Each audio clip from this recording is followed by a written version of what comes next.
एक गांव में रामू नाम का एक किसान रहता था। वह बेहद मेहनती था और अपने परिवार का भरण पोषण अपनी खेती से करता था। रामू के पास थोड़ी सी जमीन थी जिसमें वह दिन रात मेहनत करता। उसकी मेहनत के बावजूद मौसम की मार और फसलों के खराब होने की वजह से अक्सर उसे परेशानियों का सामना करना पड़ता था। एक साल भारी बारिश के कारण रामू की सारी फसल बर्बाद हो गई।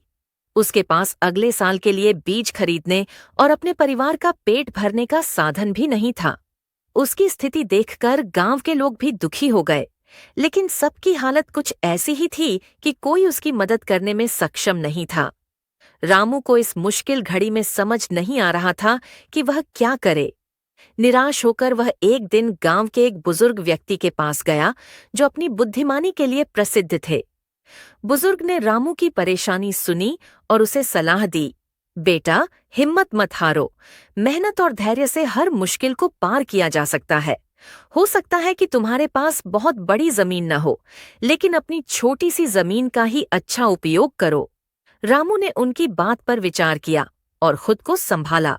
उसने ठान लिया कि वह फिर से मेहनत करेगा और इस बार कुछ अलग तरीके अपनाएगा।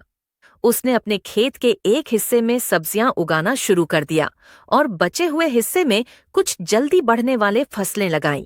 साथ ही उसने पशुपालन भी शुरू किया ताकि उसकी आय के स्रोत बढ़ सके। धीरे धीरे रामू की मेहनत रंग लाने लगी। उसकी सब्जियां और फसलें बाजार में अच्छे दामों में बिकने लगीं। उसकी आमदनी बढ़ने लगी, जिससे वह अपने परिवार को अच्छे से चला पा रहा था।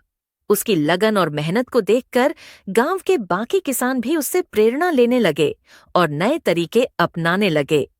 कुछ ही वर्षों में रामू की मेहनत